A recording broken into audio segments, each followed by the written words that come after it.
One of the rarest luxury stones on Earth comes from a mining region so small that geologists fear the supply may eventually disappear completely.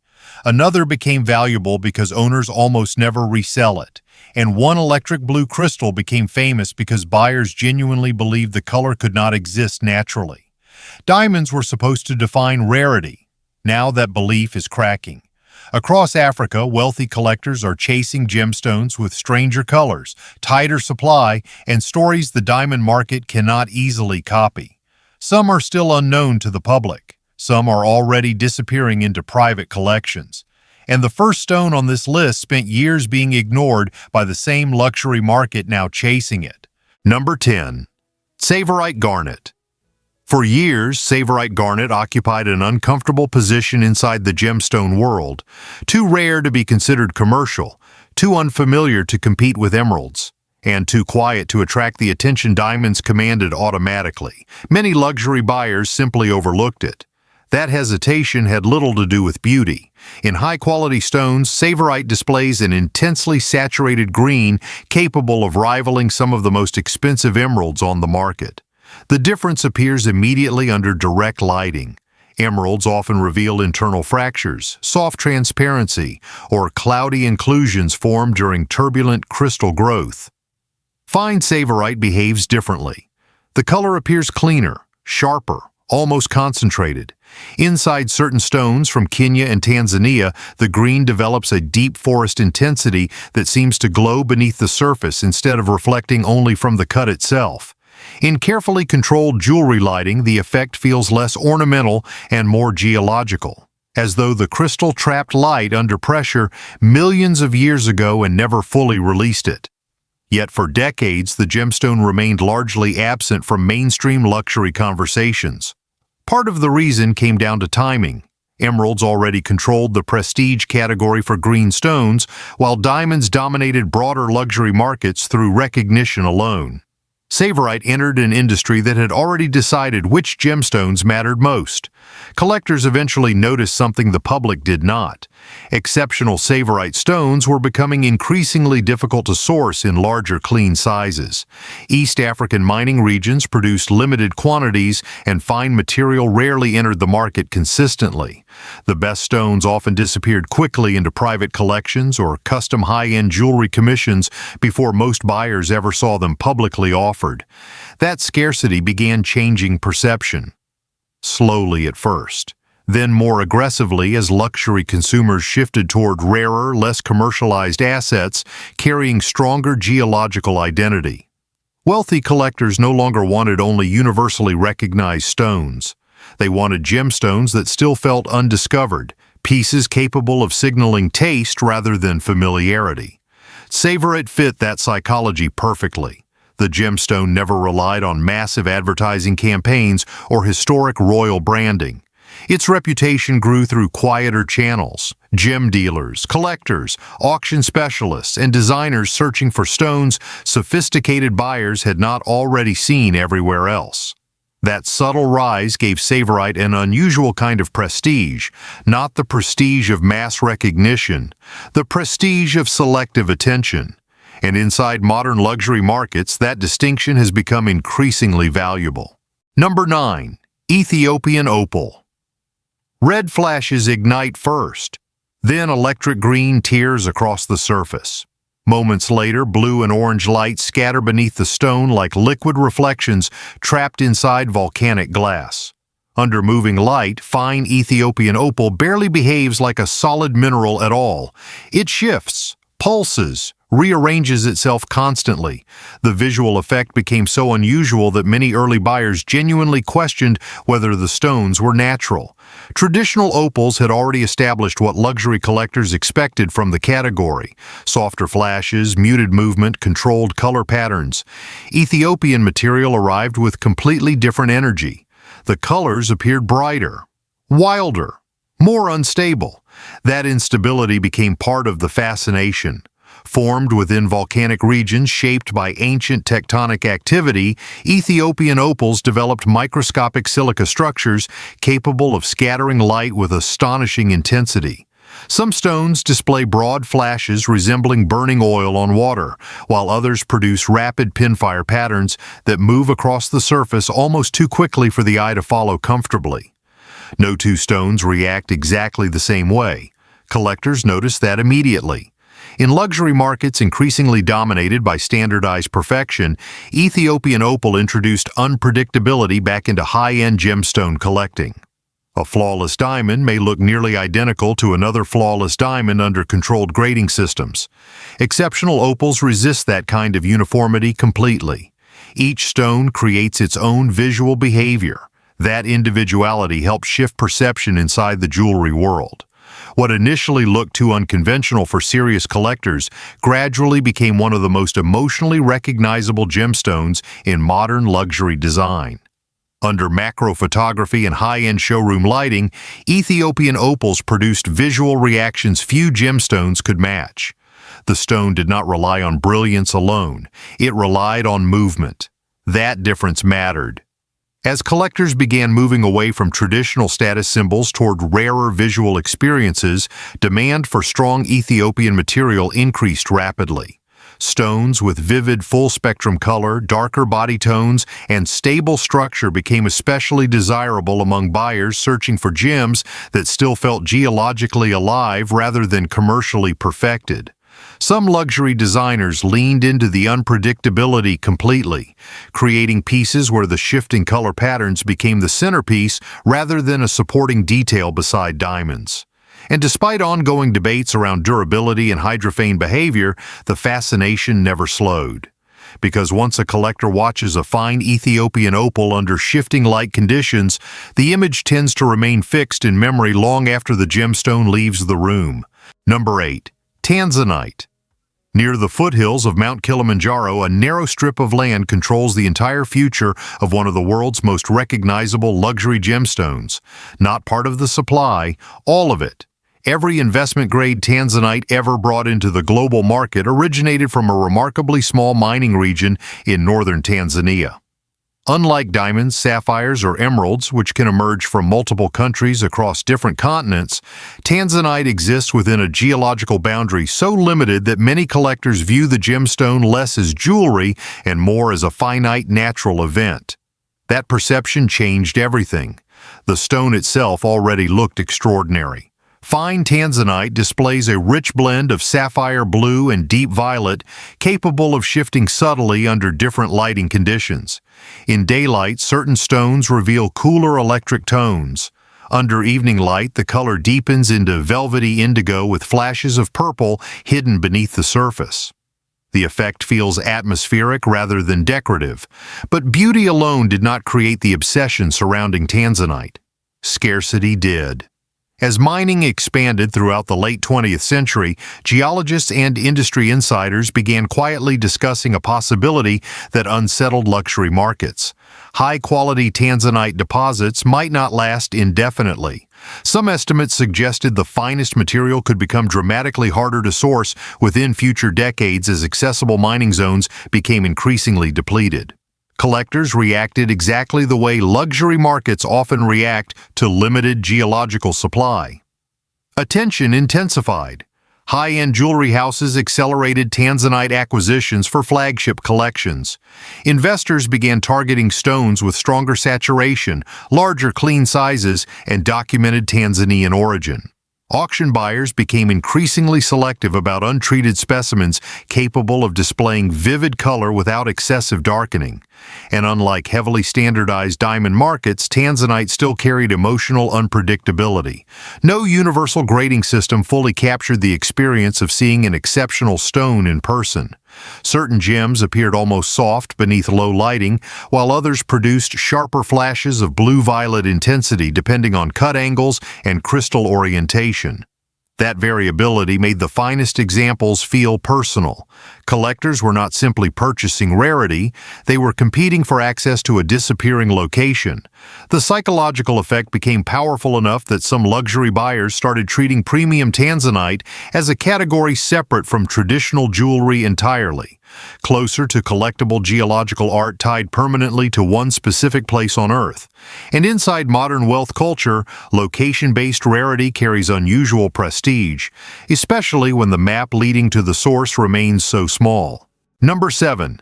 Namibian Demantoid Garnet. Place a fine diamond under jewelry lighting and most gemstones immediately lose the battle for attention. Demantoid garnet is one of the rare exceptions.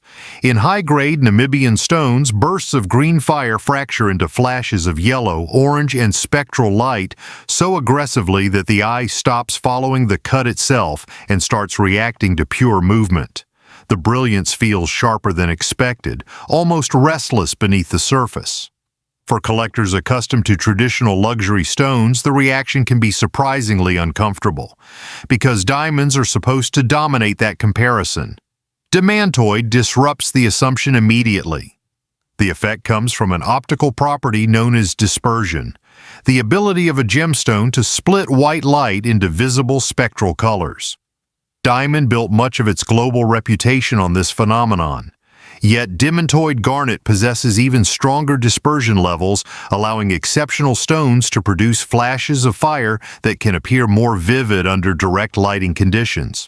That single detail changed how certain collectors viewed the gemstone entirely. At first glance, Demantoid does not project the same cultural authority as diamonds or emeralds.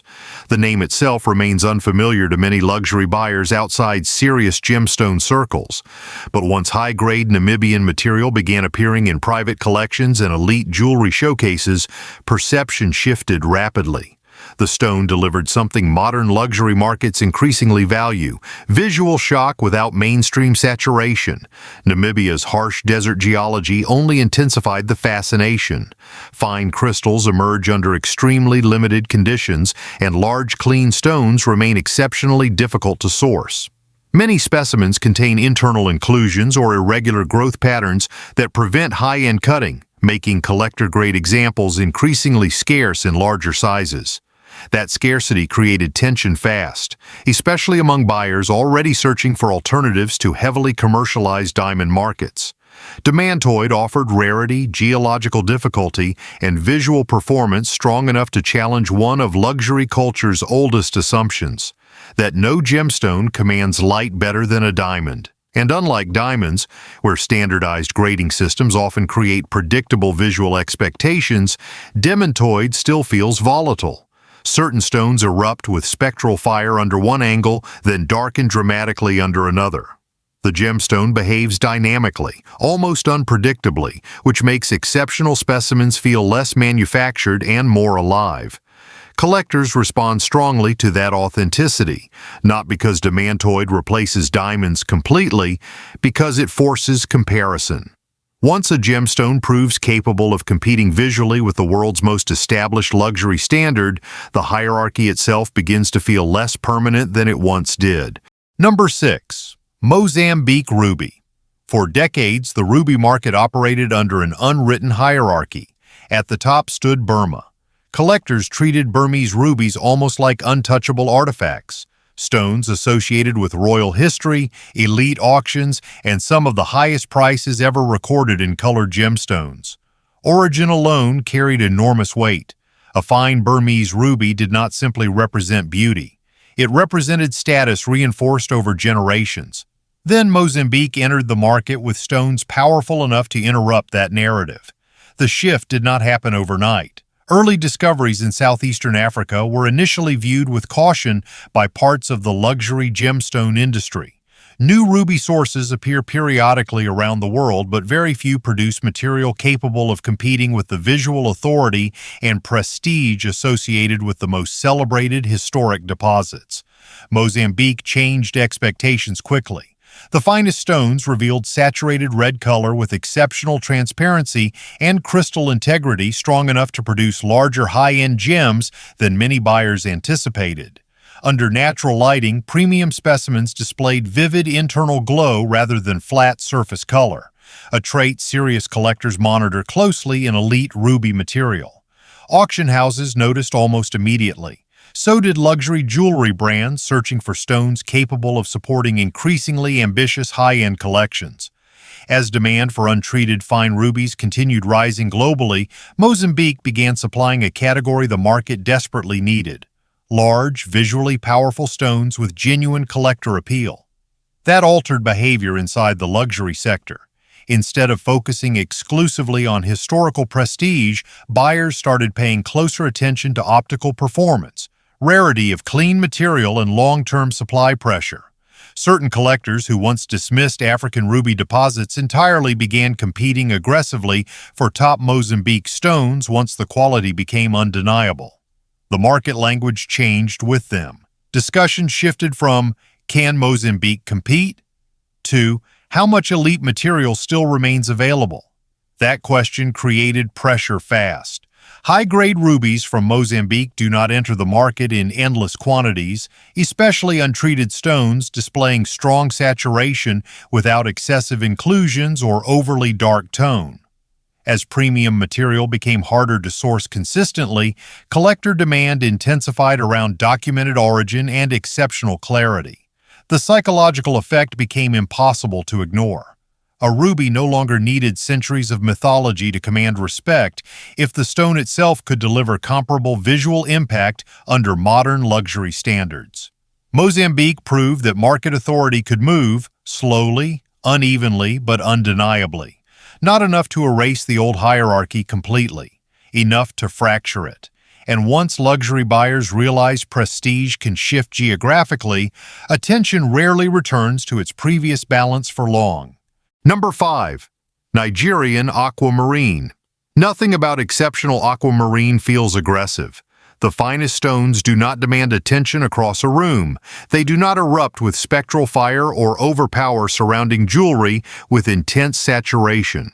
Instead, high-grade Nigerian aquamarine operates through restraint, a quality that has become increasingly influential inside certain luxury collecting circles. Under soft lighting, the color settles somewhere between glacial blue and clear tropical water just before sunset. Clean crystals from Nigeria often display remarkable transparency with very little visual interruption inside the stone itself. The effect creates an unusual kind of luxury presence: calm, cold, and controlled. Collectors familiar with louder gemstones tend to react differently when encountering fine aquamarine for the first time. The fascination arrives slowly. That pacing matters. Many high-end buyers eventually move beyond visible status symbols designed for immediate recognition. Instead of chasing the loudest possible expression of wealth, attention shifts toward refinement, objects that communicate rarity more subtly, often understood only by people already familiar with elite markets. Nigerian aquamarine fits that psychology precisely.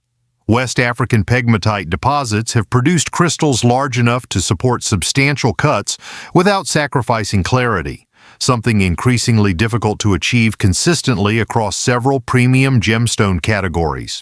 In the strongest material, the blue remains clean rather than overly gray or heavily green, giving the stone a quieter sophistication compared to more commercialized luxury gems.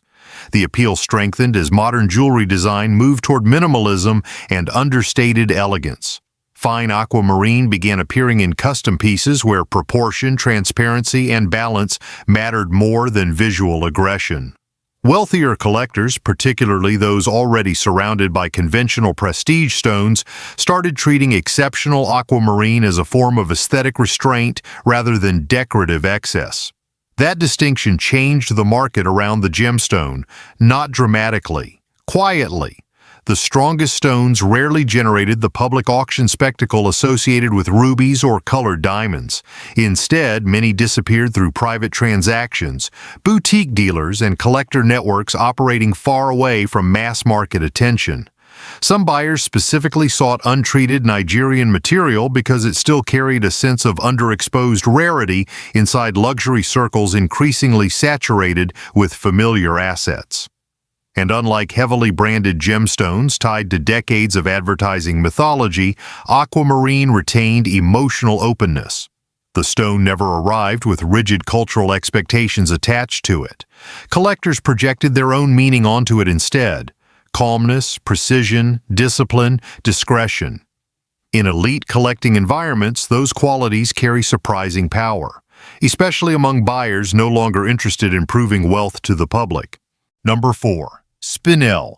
One of the most famous rubies in royal history is not a ruby at all. Set into the British imperial state crown sits a large red gemstone known as the Black Prince's Ruby, a stone carried through coronations, battles, and centuries of monarchy. For hundreds of years, it symbolized royal authority at the highest level of European power.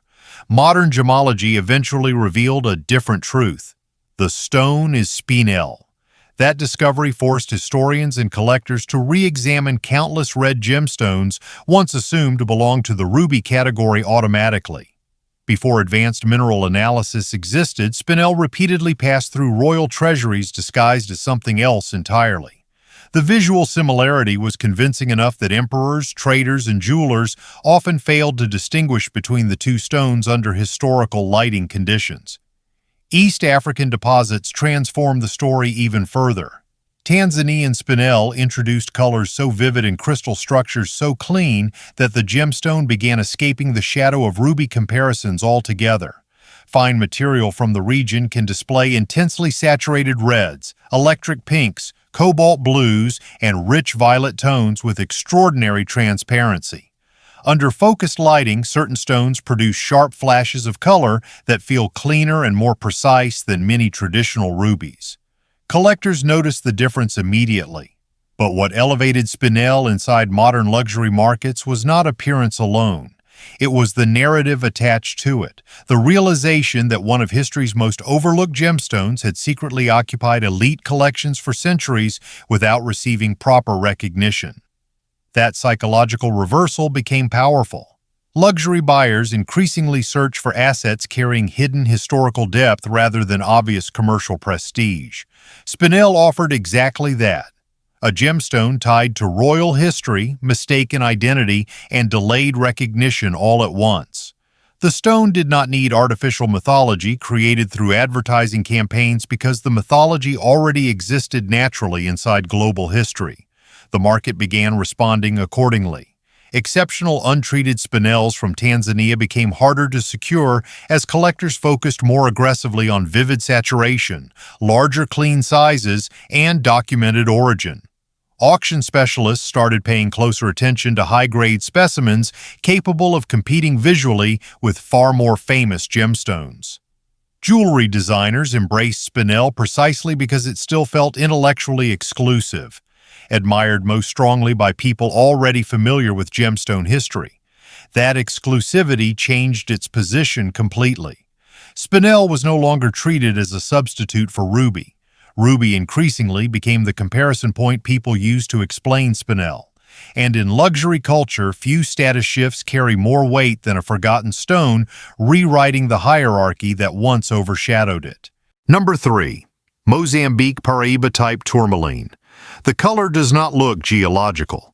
Under concentrated light, fine Mozambique Paraíba-Type Tourmaline glows with an electric blue-green intensity more commonly associated with neon signage, tropical bioluminescence, or digitally enhanced imagery than a natural crystal formed underground.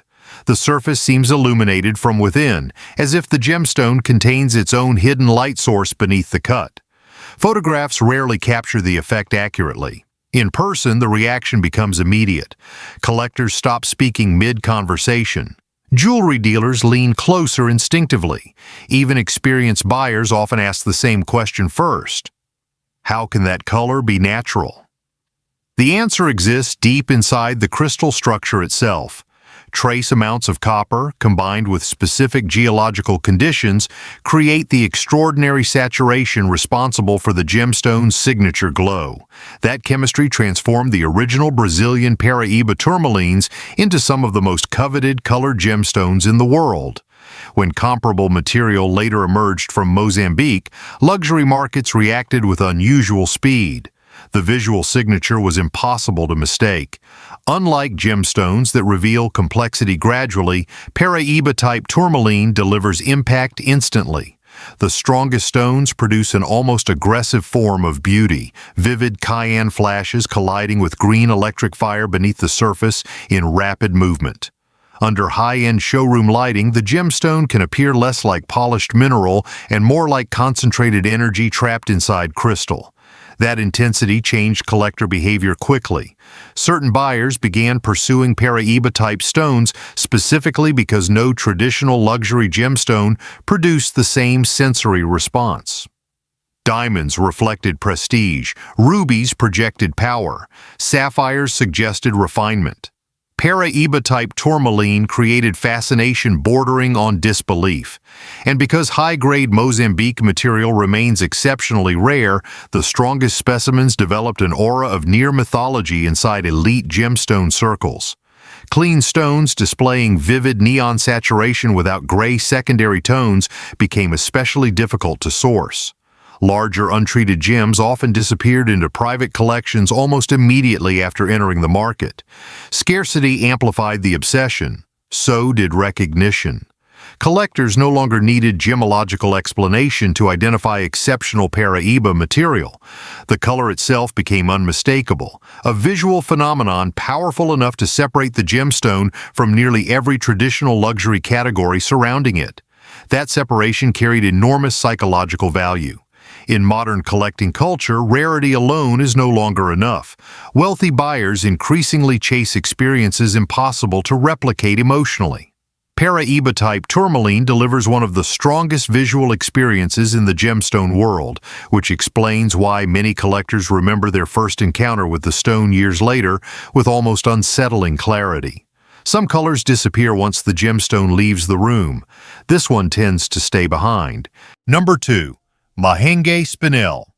Certain gemstones continue circulating through the market no matter how expensive they become.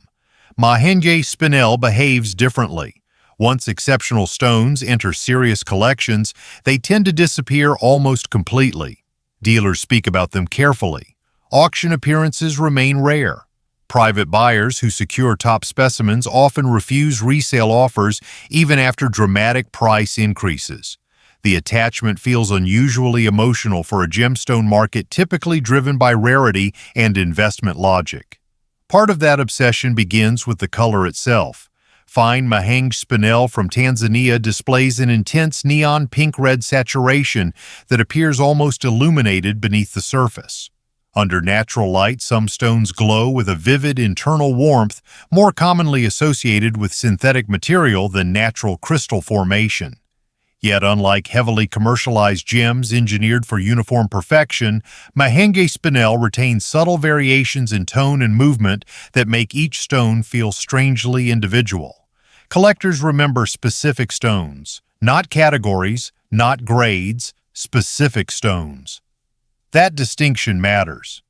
Inside elite gemstone circles, certain Mahenge specimens developed reputations almost like famous artworks passed quietly between private owners. Some stones became recognizable through color alone, electric pink flashes with unusual crystal clarity and saturation strong enough to separate them instantly from more common Spinel material. The psychological effect deepened as supply tightened. The original Mahenge mining region in Tanzania produced extraordinary stones, but truly elite material never appeared in large quantities. Fine, untreated gems with vivid saturation and clean structure became increasingly difficult to source consistently, especially above smaller collector sizes. As availability narrowed, the strongest specimens migrated steadily into long-term private ownership. That migration changed buyer behavior. Collectors stopped viewing Mahenge Spinel as inventory. The gemstone became something closer to personal acquisition, a stone pursued for years, remembered after single viewings, and emotionally difficult to release once obtained. Some owners reportedly rejected increasingly aggressive offers simply because no replacement stone created the same reaction. Luxury markets rarely produce that kind of attachment naturally. Diamonds often represent value. Mahenge Spinel tends to create fixation. The gemstone's relative obscurity outside elite collecting circles only intensified the appeal further. Owners knew they possessed something most luxury buyers had never even encountered in person. The rarity felt intimate rather than performative, which gave the stone unusual psychological weight inside high-end collections already filled with predictable prestige assets. and over time that emotional exclusivity became part of the gemstone's identity itself. Not merely rare, difficult to let go of. Number 1. Madagascar Blue Sapphire. Luxury markets rarely change all at once. The shift usually begins quietly. Collectors start asking different questions. Auction buyers pursue unfamiliar categories more aggressively. Designers move away from established prestige symbols toward materials that feel rarer, more personal, and less commercially predictable. Over time, the definition of status itself begins to evolve. Inside the gemstone world, Madagascar Blue Sapphire has become one of the clearest signs that transformation is already happening. The finest stones display a deep royal blue saturation balanced by exceptional transparency and internal brightness. Under controlled lighting, certain sapphires from Madagascar produce a richness that feels both classic and modern simultaneously, carrying the authority historically associated with elite sapphires while avoiding the overly dark appearance that can reduce visual life inside lesser stones. Collectors notice the balance immediately. So did high-end jewelry houses searching for alternatives to increasingly standardized luxury categories. Diamonds still dominate recognition globally, but recognition alone no longer satisfies many elite buyers. Wealthy collectors increasingly pursue gemstones capable of combining geological rarity, visual individuality, and long-term scarcity without relying entirely on decades of mass-market branding. Madagascar sapphires entered that space at exactly the right moment. The deposits themselves transformed global sapphire conversations within a remarkably short period of time. Exceptional material emerged, displaying color quality strong enough to compete with some of the most respected historic sapphire sources in the world. As fine stones moved through auctions, private dealers, and elite jewelry collections, market perception changed rapidly. The conversation stopped focusing on whether Madagascar could produce world-class sapphires. The stones had already answered that question themselves. Instead, collectors began focusing on access. Which stones remained untreated? Which mines continued producing elite material?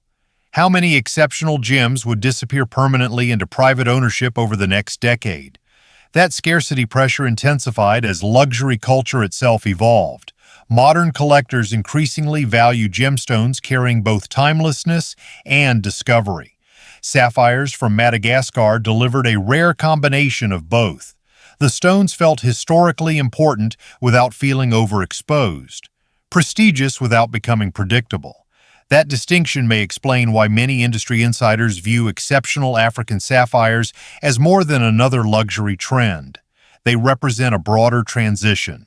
A future where prestige no longer depends entirely on the most commercially recognizable gemstone in the room, but on rarity, geological identity, and the emotional power of owning something fewer people truly understand. Diamonds are unlikely to disappear from luxury culture, but they are no longer standing alone at the top of it. For generations, diamonds stood almost alone at the top of the luxury world. But markets evolve. Collectors evolve, and rarity itself keeps changing shape. Across Africa, a new category of gemstones has quietly emerged. Stones defined not just by beauty, but by geological scarcity, emotional obsession, and the growing desire for luxury assets that still feel undiscovered. Some of these gems may remain niche collector pieces. Others could become far more important in the years ahead. But one thing is already clear. The future of high-end gemstone collecting is becoming far more diverse than the traditional diamond world ever expected. And for serious collectors, that shift may only be beginning.